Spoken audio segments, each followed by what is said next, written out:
bringing attention to the destruction of the 3 World Trade Center towers in New York City on September 11th, 2001, and a whole lot more. This is 9/11 Free Fall. Hello everyone, this is Andy Steele. Happy to be back again. We've got a great program ahead. I have Gerry B with me today, and he's going to be talking about his deep research into the destruction of Building 7 and the National Institute of Standards and Technology's analysis of it. So stay tuned, we'll be getting to that interview very soon. First, I want to remind you out there that September is coming. The people behind the Rethink 9/11 campaign are working hard, raising money, doing whatever they can so that this massive action, this global campaign, can have a major impact on the discourse of America. And they're putting a big billboard up in Times Square, ladies and gentlemen, which is going to educate the public about the third tower that fell on 9/11. And I'm going to be there at 5:20 p.m. on 9/11 this year, along with many other people to commemorate that moment. So you should be there too if you can. And I want to meet you. I want to shake your hand, and I want to see the faces of the people out there who know what really happened that day and who are concerned enough about their country and their world to stand up and do something about it. And the actions are not going to just be limited to the billboard. All right, Rethink 9/11 has advertisements planned in several cities around the world, on taxi cabs, on buses, posters out on the street. And, of course, people on their own are going to be carrying out their own actions in their local communities as well. And, folks, now is the time to get ready. If you haven't donated to the campaign yet and you're planning to do it, then do so now. If you haven't figured out what you're going to do this September, then think of something. All right, it doesn't have to be written in lights on the moon. It can be as simple as printing out a bunch of Rethink 9/11 signs and putting them up in grocery stores. The key here is participation. All right, the key is reaching out and educating others about the evidence. And now is not the time to be complacent. All right, that's a luxury that we cannot afford. Deep down, people know that they can make a difference. And what I think gets in people's ways is their fear of making a difference. All right, they're afraid of power, and this happens. All right, this happens to people who are overweight. This happens to people who are in abusive relationships, people who are alcoholics. It's a fear of bettering your situation, of stepping up and taking charge of your world. And this is partly what keeps people in these situations there. Right? They don't think they can change their situations. But also, too, sometimes they're afraid of changing their situations. They've only known life for a long time as being one certain way for them. And the thought of changing it, of making it another way, a better way, terrifies them because it's different. So the first step in changing the problem and fixing the situation is imagining themselves being different, being in a different situation, and being good with that, cool with that. All right, imagining themselves successful. And that's what we need to do as a movement. We have to see a world where this issue about what really happened to the Twin Towers and Building 7 and getting that exposed, where this issue is behind us, and we need to see it not only as a possibility, but as an eventuality.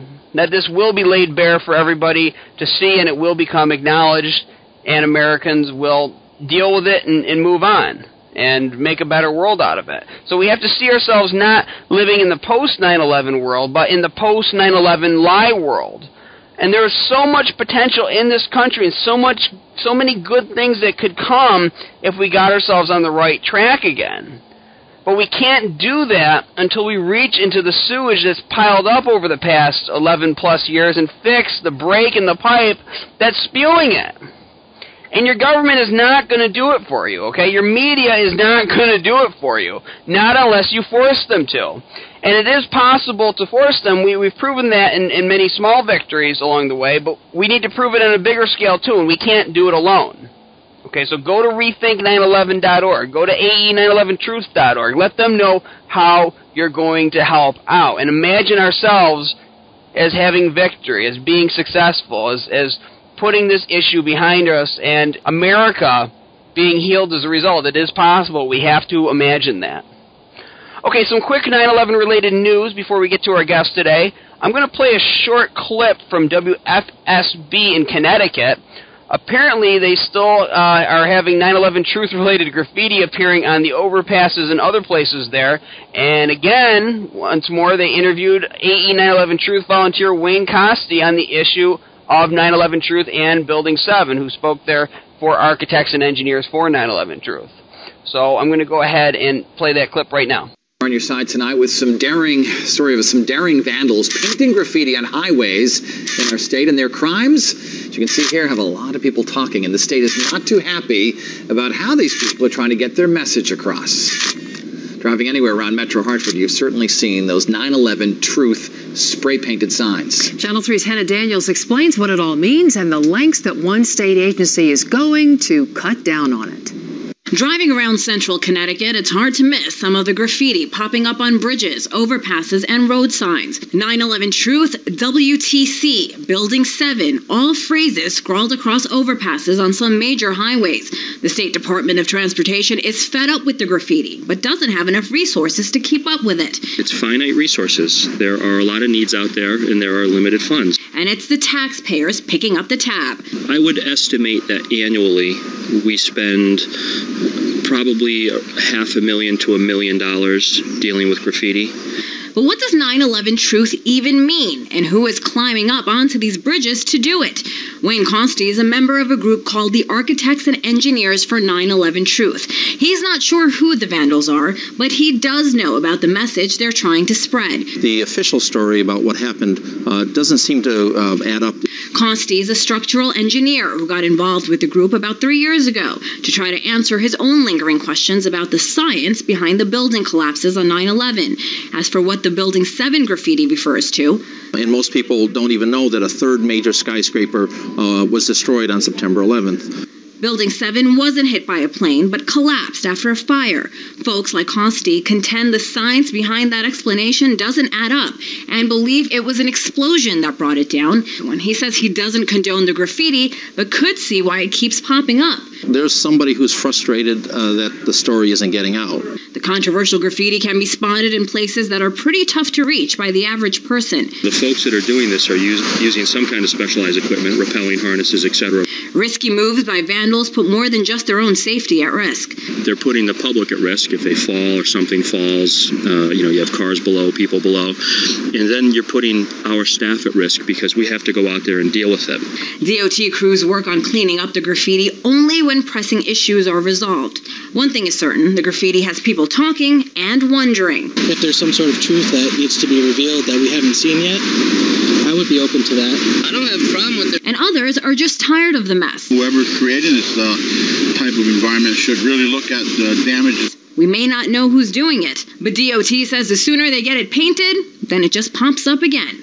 There are places for people to express their opinions and beliefs. Vandalizing state infrastructure is not one of them. Hannah Daniels, Channel 3 Eyewitness News.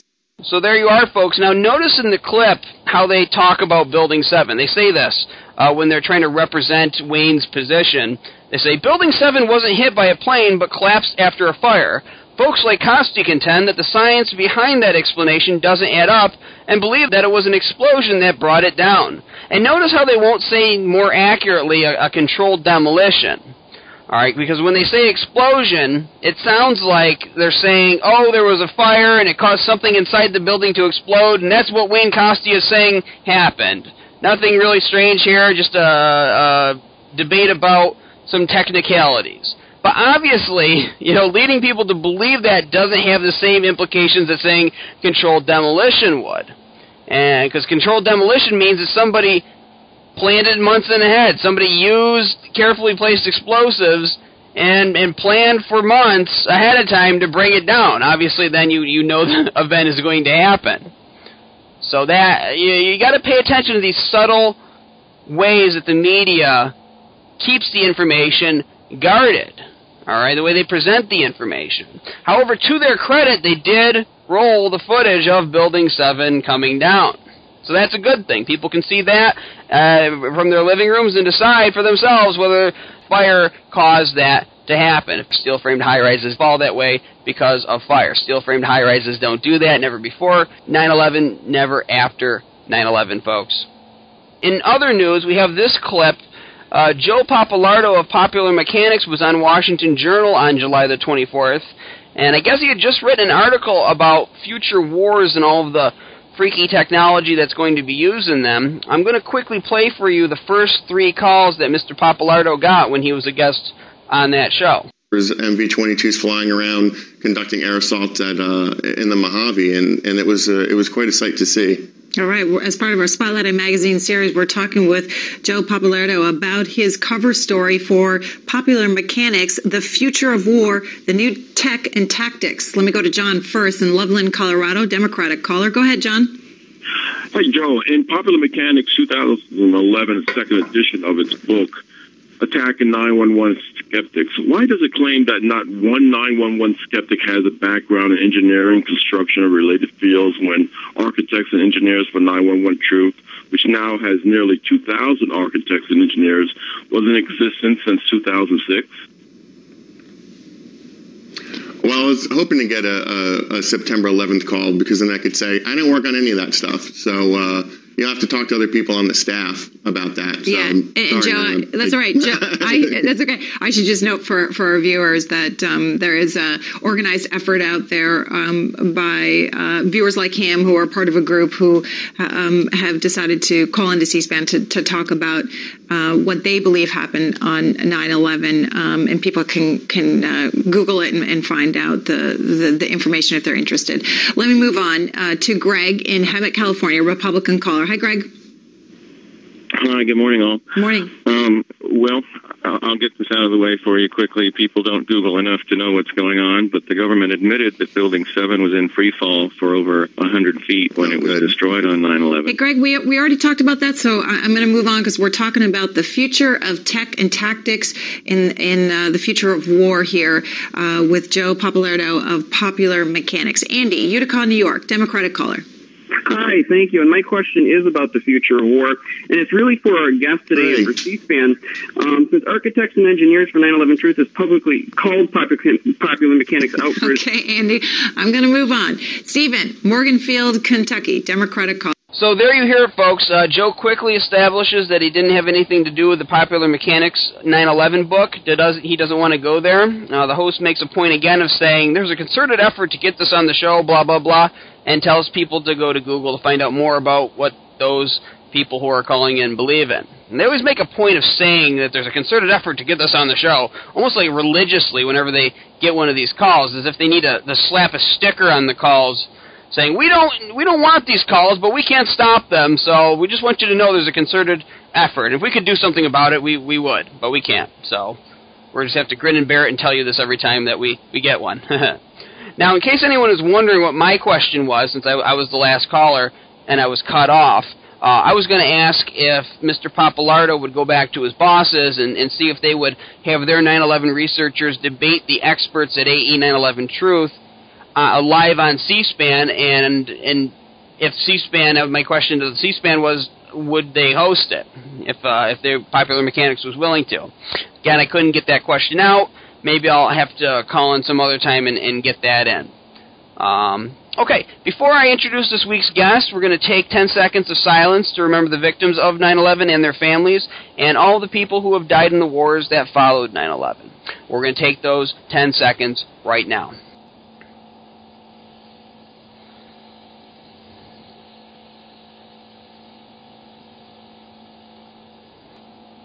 And that is 10 seconds. Okay, my guest this week is Gerry B. Gerry has an engineering background, and like many others, he began to doubt the official story about 9/11 very soon after it happened.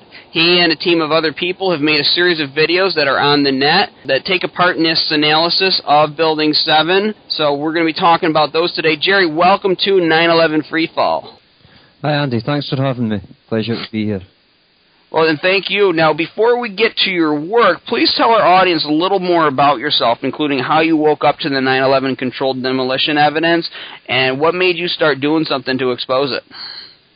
Initially, like millions of others, perhaps billions of others, I saw the event happening live on the television, and shocking as it was, you know, you still have that bit of your head that is looking at the the technical aspect of it and thinking, okay, are these buildings going to collapse? It's certainly not something that I expected to happen. And although you're feeling obviously for the people who are in the buildings, when the buildings came down, I immediately smelt a rat about that there was something else going on. Even I wouldn't say that I immediately didn't think it was a terrorist attack, or perhaps they somehow got explosives into the buildings, but the questions immediately raised in my mind as to, is there some other cause other than the obvious plane impacts and resultant fires that we saw? Is there some other cause for these buildings to collapse down like that, and how does this happen?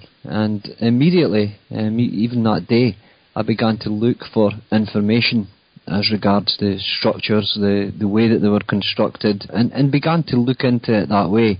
And the more you look, the more you begin to see, well, okay, this doesn't look quite right, and that could be a coincidence. And the coincidences began to build up in the months and years looking after, looking out towards what caused these building collapses.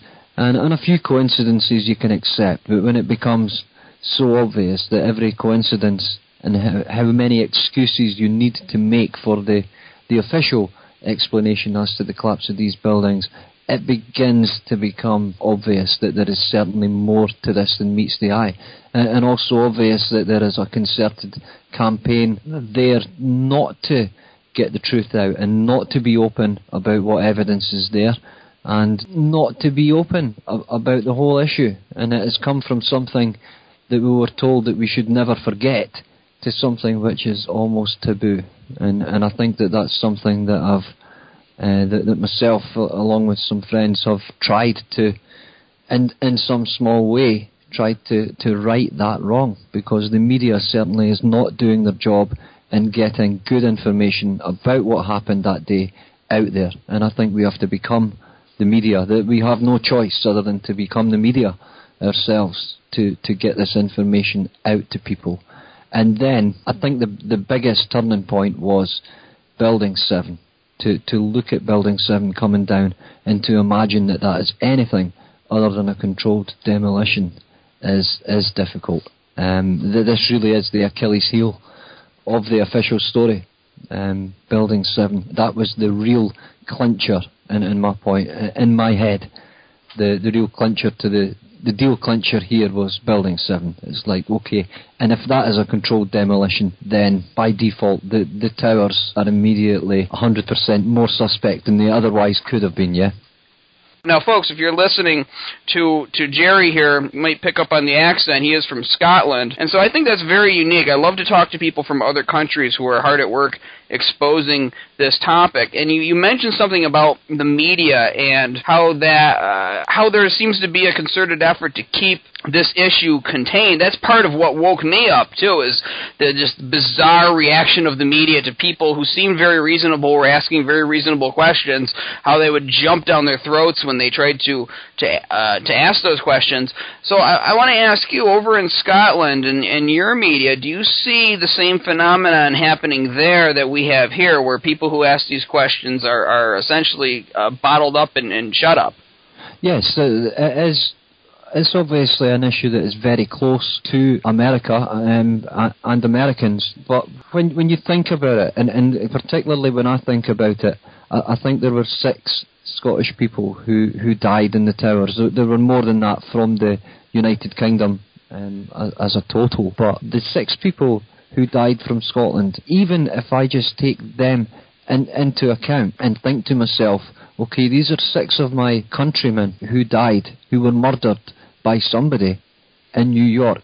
And when I look at the investigation into their murder, and I hear the people who were charged with investigating this tell me that they were set up to fail, that they weren't given access to witness statements, to witnesses, to evidence that they should have been, then what I see there is I see 6 of my countrymen murdered in New York, and an investigation into their murder set up to fail. If this was one person who was murdered in New York from Scotland, there would be an outcry if the investigative authority turned round and said that they had been set up to fail and not given access to evidence.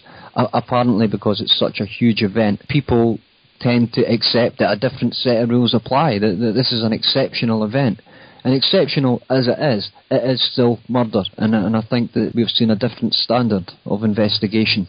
And this issue is global. It affects so many people in so many different countries that I think it's, in my experience, it can be very easy for Americans to forget that this is a global issue. This is something that people have to get involved in, not just on behalf of their own country, but also on behalf of the Americans that died that day. I don't put the lives of the 6 Scottish people above any lives of any Americans or any other nationality that died that day. However, I do think it is a personal responsibility to ensure that the murder of my countrymen abroad is investigated competently, and sadly it clearly hasn't been in this instance. So it is a global issue. It's not something that is confined to America, and it's not something that should be confined to America. It gets very little coverage in the media over here, with the exception of the few hit pieces that I'm sure most of your listeners would have seen from the BBC. The BBC seem unable and unwilling to look at this matter in a fair and in any kind of balanced manner. And that's a shame, and that's a sad indictment on the BBC, who are funded by the public in the UK and have that responsibility in their charter to do so. So, yes, this is a global issue. It's not just an American issue, but it doesn't get the coverage that it deserves over here in the same way.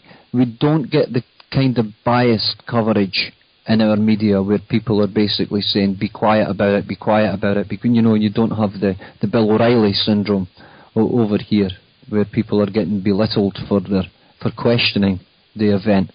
But what we do have is a stone wall where they just don't address it. That's kind of how our media over here deals with it, unfortunately.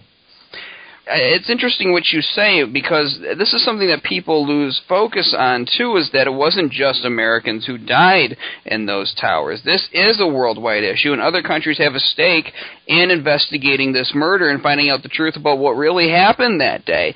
And I use these scenarios where I turn it around and I ask the American people, if there had been 6 Americans that died in a similar incident, but it happened in communist China, or it happened in Soviet Russia, or if it happened in Iran, or whatever country that we're taught that we're not supposed to like, we're taught it has an evil government, what would we say if the same circumstances that were just described here by Gerry were turned around on us? We would demand a real investigation, and we would trumpet that mantra that Americans died. And we would not buy it. At least we wouldn't have 10 years ago, 20 years ago.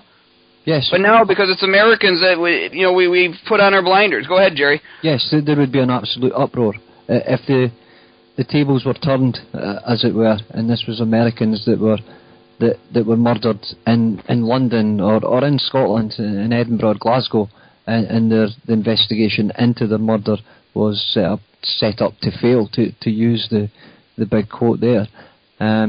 The Americans would correctly be in uproar.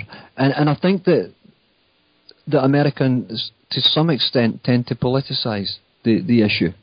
And this is a problem that I have encountered time and time again, where this is not a political issue. This is not an issue that is confined to either side of the political divide. In America, this is an issue that transcends that left-right political paradigm that we suffer from in the UK, similarly to the US. That this really is a problem that is bigger than either side of a political divide. And yes, Americans would rightly be in uproar if their citizens were killed abroad and that was not investigated competently. Right, and you're echoing something that I've talked about on this show and a few shows past, where I criticize people who don't want to talk about this. They say, I don't want to talk about politics. It's not politics, it's a murder investigation. There is a huge difference. There should be nothing political about getting to the bottom of what really happened. The problem is there's been a political agenda attached to this as we live in this post-9/11 world, and as these new wars are ginned up based on this event, feeding off of this, off the carcass of this horrible event, continuing, and the agenda at home to sell more evisceration of our civil liberties. It's been so wrapped up into politics, it's hard to untangle that in people's minds. But you hit the nail right on the head. It is a murder investigation, and that is the way people need to approach it. Now, I want to talk about your videos. You've got a couple of them up here on the net. For our audience who's never heard of you, never seen your videos before, tell us about them, and what do they cover? These videos came around by via a smaller research group that came around on a chat program on the internet. I saw some kind of place that 9/11 and the buildings were being discussed in a technical aspect online, and sadly that was something that really didn't exist outside of the blogs. There was no real-time exchange between people who wanted to discuss the nature of the buildings and the nature of the collapses, and to look at the evidence a little bit. So we managed to get a small group of people together who with myself had a look at, in terms of these videos, had a look at the structural drawings for Building 7, and we thought we would kick that off by checking how accurately NIST had illustrated the connections in the buildings, in Building 7 in particular. And when you look at their explanation for what happened at Building 7, it all focuses around floors 12, 13, and around column 79. There is a connection there where a girder, and I'm going to try not to get too technical here, but I will refer to bits of the building. It goes from column 79, which is in the inside of the building, out to column 44, which is on the outside of the building. This girder spans, and it is held in place by floor beams. And NIST's explanation was that this girder was sitting on a seat, and the floor beams expanded and pushed the girder off of its seat. And when we looked at the details that NIST had given us in their own explanation about this, we saw, for example, that the seat, which if anybody goes and has a look at the drawings, the seat is PF. It is listed as PF. I think the drawing's 1091 that you look at to have a look at this seat. NIST tried to say that this was an 11-inch seat. So what we did is we went to the drawings and we said, okay, let's verify what they're saying first of all. So we had a look, and there's a thing in the drawing called the bill of materials, which is a list of the parts that are used. So we looked at the seat that this girder was sitting on, that NIST say was 11 inches, and lo and behold, when you look at the bill of materials, it is 12 inches. It is clear to see, and you don't have to be an expert to know the difference between 1 foot and 11 inches. So immediately alarm bells began to ring about the way that NIST had illustrated this connection. And the anomalies that we found around this, that goes beyond incompetence. There is no way that you would accept a layperson not being able to read the difference between 11 inches and 1 foot on a table, on a bill of materials. Yet that's what NIST did. And what they appear to have done is confuse the issue by quoting another column in the building. I think it's column 81. Where they look at that column and they look at the elements around there, and they've more or less said column 79 was just the same. So that this issue of the seat being 12 inches rather than 11 turned out to be very, very convenient for NIST, because NIST could almost reasonably, it could look reasonable for them to say that this girder actually got pushed 5.5 inches. Beyond that, even 5.5 inches is way too much, in my opinion. But beyond that, the beam that is trying to push the girder would sag. It gets too hot. It stops expanding laterally, and it begins to sag because it's losing its structural integrity, so it will no longer push. So 5.5 inches was a very, very convenient push amount for NIST to quote, because that would be half the way along that seat. And in the model, NIST say that once an element was deemed to have been failed, then it was removed from the model completely. And that is compounded by other errors that they made. There are things called stiffener plates that should be on this girder, and that were on the girder. But when you look at their illustration, they did not include these stiffener plates on the girder. These stiffener plates would have extended the period of walk-off that would have been allowed. That would, in other words, the bottom flange of this girder would not have folded up. The weight transfer would have been partly taken by this stiffener plate. For them to do this, it is beyond incompetence, and I can't emphasise that enough, that we're not looking at something that is incompetent. We're looking at a game changer in terms of NIST's explanation when you include these stiffener plates onto this girder. So why would they leave them out? Why would they misrepresent this connection? This is the one connection that NIST say initiated the collapse of the building. So this is the one connection in this building that they should have looked at closer than any other connection, and they got it so wrong. Absolutely wrong.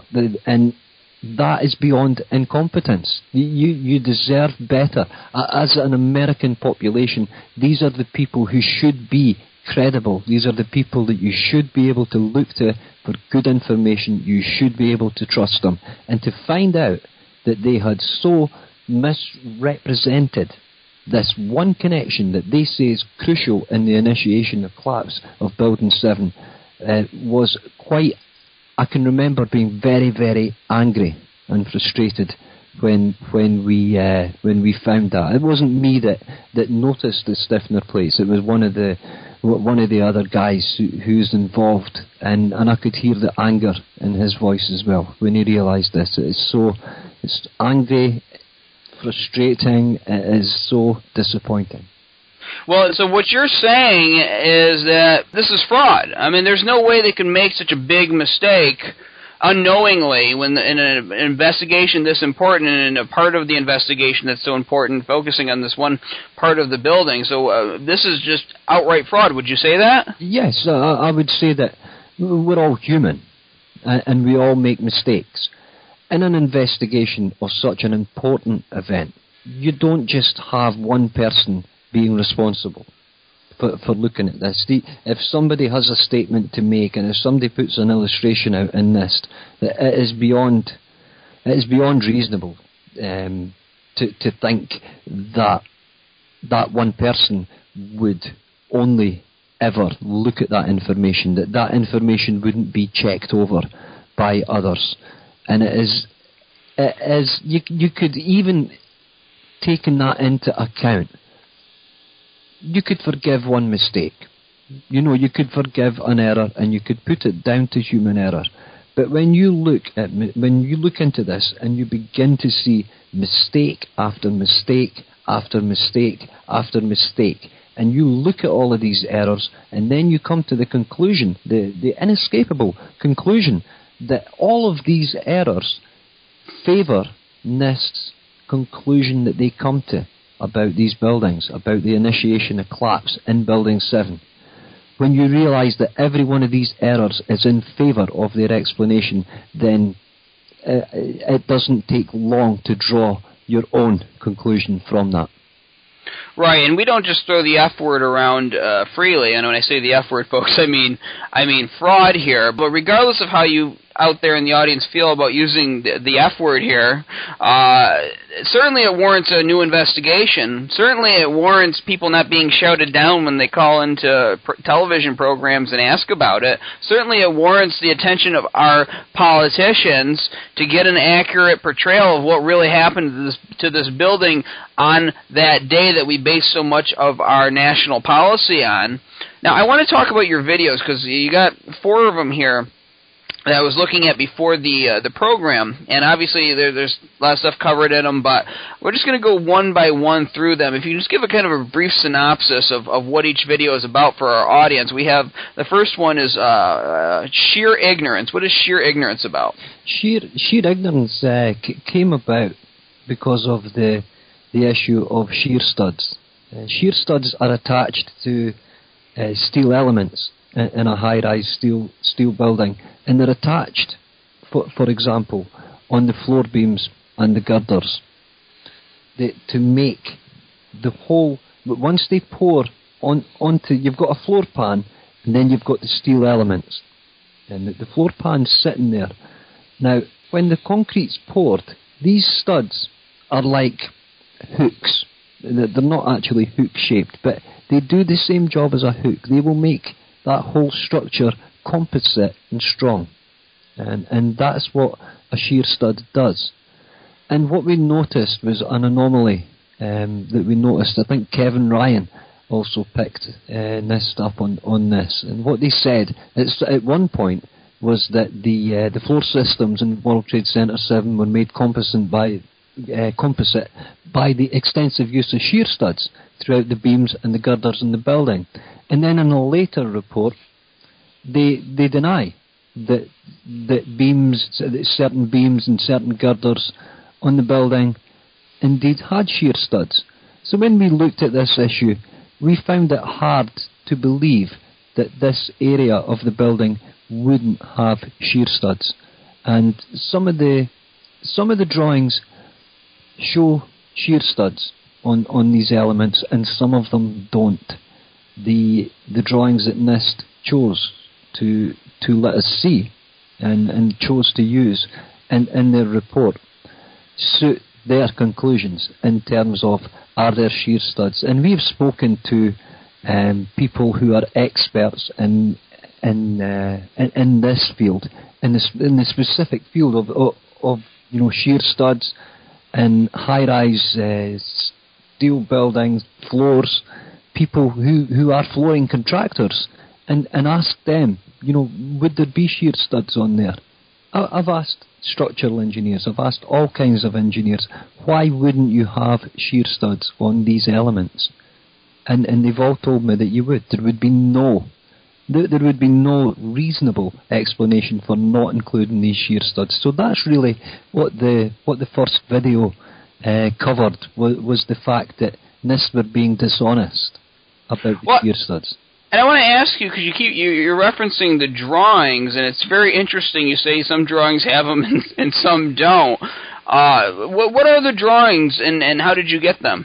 The drawings, the gentleman's name escapes me who put in the Freedom of Information Act request. But for these drawings, NIST did release the drawings, the structural drawings, for World Trade Center 7, and these I don't think they've released them all. There are drawings out there that are referred to, like you get drawings, for example, fieldwork drawings, which will tell you the structural changes that were made to the building as it was being put up. You get a thing called as-built drawings, which are the final drawings. But we do have a set of structural drawings for Building 7. And when I say that some drawings show shear studs and some don't, some drawings aren't there to illustrate shear studs because they're concerned with other structural elements in the buildings. But when you look at what NIST have released, it is a partial release, and to me, I think there are more drawings there that that should be made available, and I've got no doubt that NIST have access and have knowledge of these drawings, yet they won't release them. It's very similar to them not releasing the data input into their model analysis. You know, they've done a model analysis for Building 7, and they were asked, well, what was your input data? What variables did you use? What numbers did you use? And they said, well, we can't release that because of public safety. How can a building that doesn't exist anymore, how can those details possibly affect public safety? I think they're playing a similar game in terms of their partial release. And I think it was Ron Brookman who done the Freedom of Information Act request that got these structural drawings. They're available online. If you root about online, there are a torrent. There are torrents there that will give you the structural drawings. They're not huge files, but they're very interesting to look at and can be very enlightening once you get into the detail of them. Now, I want to go through these other videos. We're going to run down the line. Part 2, the expanding lie. The expanding lie, what that deals with is the thermal expansion of steel. Or metal expands. If metal gets hotter, it expands. It undergoes a thermal expansion. Shyam Sundar made the point in one of his, I think it was a technical briefing on World Trade Center 7. He said anybody who has run a metal jar lid under a hot tap to expand it, to make it easier to open, understands what thermal expansion is. And as good an example as that is, you can get into some. If you look at the videos, you can see that thermal expansion of steel is something that you can quantify quite precisely. So what we did in this video is we had a look at the length of the bit of steel, at the temperatures that NIST say existed, and how much expansion the steel would undergo as a result of these temperatures.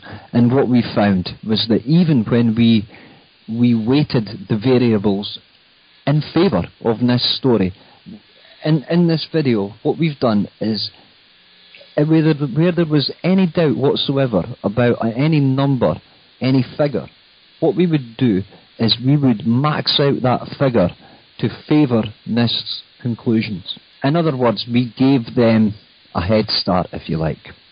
And we applied the equations for differential thermal expansion of steel. We applied them to this building as per the drawings that we had. And what we found was that they were over-exaggerating by a huge amount. The amount of expansion that this steel would go under. Hence the name, the expanding lie. As the steel expanded, and in this explanation, we found that their lie expanded. Part 3, tangled webs. Tangled webs deals with the actual column, the column 79, the way that the girder is situated on there. In other words, what would happen in reality if this girder was heated up to the degree that NIST claimed that it was. And what we found was that the girder, the setup around this girder at column 79 would impede any kind of failure, because the girder would expand into a channel. The girder sits in a channel. It's quite difficult to verbalise some of this, but I'm sure if some of your listeners go to the drawings, maybe we could make a link available to that data set. It's 9/11 data sets that the drawings are available at. We could maybe have that link somewhere for them. We'll have that up at 911freefall.com for this broadcast and in the archive with this program. That is great. So if you look at the way that this column's sitting, what would actually happen is the webs would tangle with each other. In other words, as the girder expands, the chances are that it's actually going to move back to be hard up against the column. Then the girder doesn't sit directly on the column. There is a gap there. There is a gap there. So what you would find was that the girder would actually expand into that gap, and it would become hard up against the column. And because the column has side plates on it, the bits of steel put onto either side, when you look at it, what you find is that the girder actually becomes entrapped in its own connection.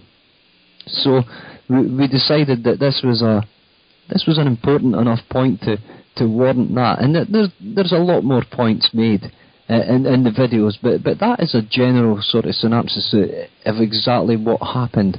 And we began to introduce, at this point, the stiffener plates that I spoke about earlier. I spoke briefly about them.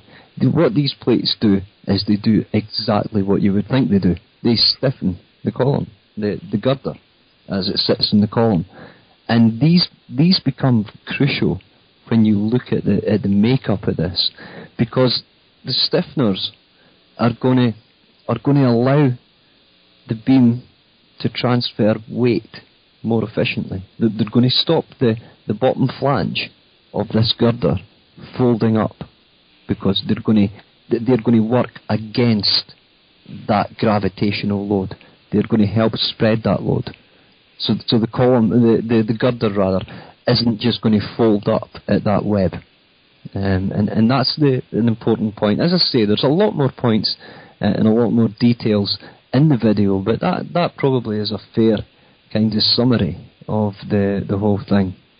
And finally, the fourth one, MaladmiNISTration. Ah, yes, this is MaladmiNISTration.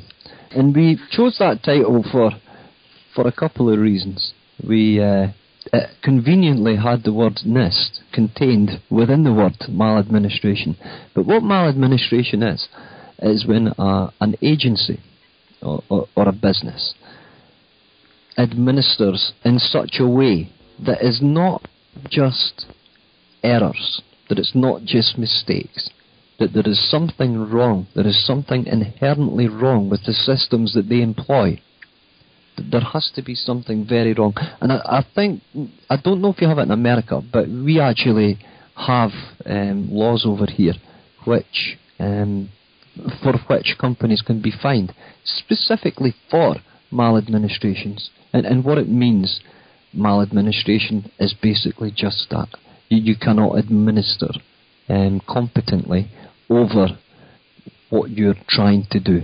So we found that in every sense that there were such problems with NIST's explanation that this indeed wasn't just human error.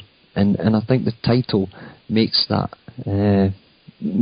point quite well. And as I say, conveniently it has the word NIST in it. So we began to get a bit ironic with the fourth video, and we got an Australian lady to do the narration for it, and part of that was to show that, you know, this is an international kind of thing. And the fourth video is really a sort of summing up of what's contained in the previous videos, but what it also has to address is the erratum statement. As we were doing these videos, NIST began to release an erratum statement, which means that they're making a statement to cover an error that they've made. And when we examined that, the statement that they made, what we found was that what they actually did was dig themselves into a deeper hole. Because the explanation, they said, for instance, that, okay, we didn't mean to say that would walk 5.5 inches, which was if you remember, half of the 11-inch seat plate that it was meant to be on. Suddenly, miraculously, they come up with this explanation. Oh, we made a mistake. We got the figures mixed up. What we meant to say there was 6.25, not 5.5. So, just as they were questioned about this, they suddenly come up with this great discovery, very convenient for them, that they didn't mean 5.5, they meant 6.25. So we began to address that issue, and that is certainly something that we are going to have to cover in more detail in further videos. But basically, the fourth video is a summary of the previous videos, and it addresses some of the the claims that were made in the meantime by NIST in this erratum statement. It's a very interesting statement to look at. Now, do you have access to qualified experts to check your data for these videos? We do, yes. I wouldn't like to put them on the spot, but what we tend to do with the information that we get is, rather than just saying, okay, we'll put the information out there, and if we make a mistake, somebody will pick us up on it. What we do is we go to 2 or 3 different engineering sources that we have, and engineers that we are lucky enough to have access to. And over the years, we have built up a catalogue of contacts that we have. So what we do is we get this information independently checked. In other words, we don't just ask one person, what do you think of this information? We ask 3 or 4 different sources, and we know then, if they come back independently to us, and they all come back with the same answer, we know that it's a pretty safe bet that the information is good, that what they're saying is correct and credible. But we do check. Yeah, we do check the information. And I just want to note, too, like we're also going to have links to your videos up at 911freefall.com so people can watch them. And do you think your videos are too technical, or you think ordinary people can understand the points that are being made? They may at first glance, they may appear to be technical.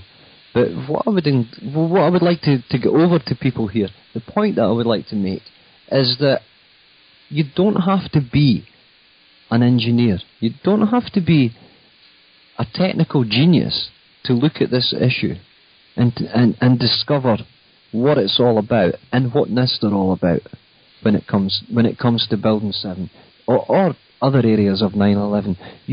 This isn't something that is just the reserve of the engineering elite, if you like, the technically elite or the technically qualified people. This is something that you can understand, and you shouldn't just sit.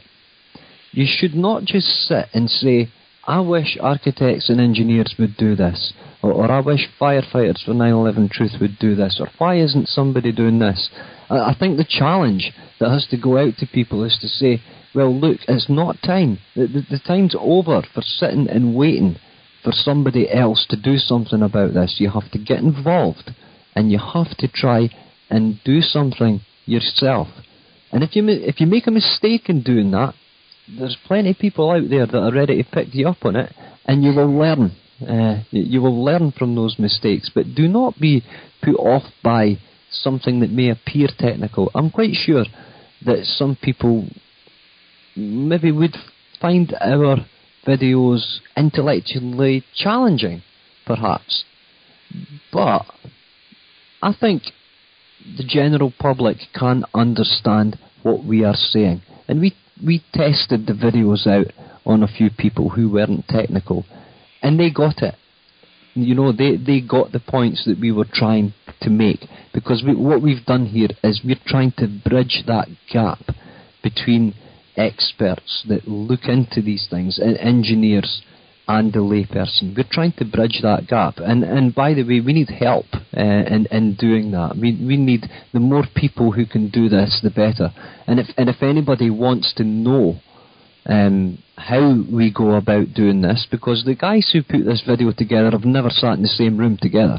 We've never clapped eyes on each other. We've never seen each other.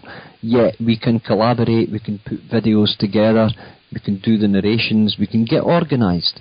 And we would encourage people to either help us to get on board. If anybody has Photoshop skills, if they have graphics skills, they'd be very welcome. Even if they're just creative, if they have good ideas for videos, we're open to suggestions. And I don't know if it's okay to give out an email address here. Absolutely. Right, we have an email address which is 911 in letters, followed by 247 in numbers. So that's 911-24/7 at yahoo.com. And if anybody wants to either help us with our videos, or wants to see how we put our videos together, or indeed even has any questions, even if somebody disagrees with the videos, we welcome their feedback. So any suggestions, if anybody, again, it's 911 in letters and then 247@yahoo.com. We welcome all manner of criticism, encouragement,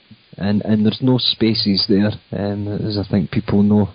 But just again, we need. If you ever look at some of the animations, some of them we were lucky enough to have one of the guys on board who managed to get these animations made for us. But we need people who are competent in animation and graphics and stuff like that. So any help would be welcomed, but also criticism.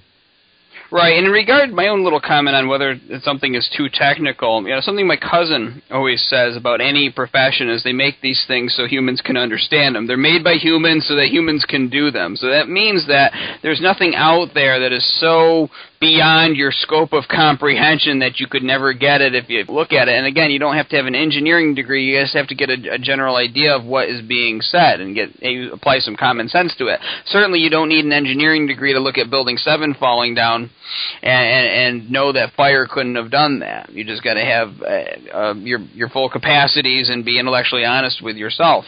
Now, in our last minute here, because we are running out of time, you talk about people standing up, people doing something. What do you think? What are things people can do, either every day or big things ordinary citizens around the world can accomplish and do to impact the 9/11 Truth movement?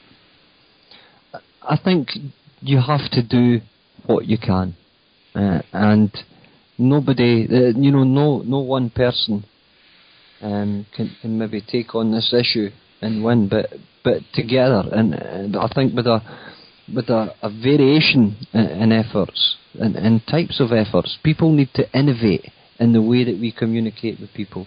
We need to use all kinds of look at Lupe Fiasco mentioned 9/11 Building 7. Did they really pull it? And what was it? Words I Never Said. How many people did he communicate just Building 7 to in that? Look at the Corbett video, 9/11 in 5 minutes, which uses humour to get the message over. So we need to innovate, and we need to get the message over in a way that isn't entirely negative. It's very hard to sell a negative message to somebody. I think in some way we have to laugh. We have to be able to apply humour. We have to be able to look at music. We have to look at videos. YouTube's an absolutely great place for being able to put your ideas out there to the world. And certainly the media, the mainstream media, aren't going to do their job for us. So we have to become the mainstream media ourselves. And that starts with you, folks. It starts with the person looking back at you in the mirror. Gerry, I want to thank you for coming on 9/11 Freefall. Believe it or not, we are out of time. Remember, folks, you can listen to this program every Thursday night on No Lies Radio at 10 o'clock Eastern, 7 o'clock Pacific. This is Andy Steele saying have a great week and good luck.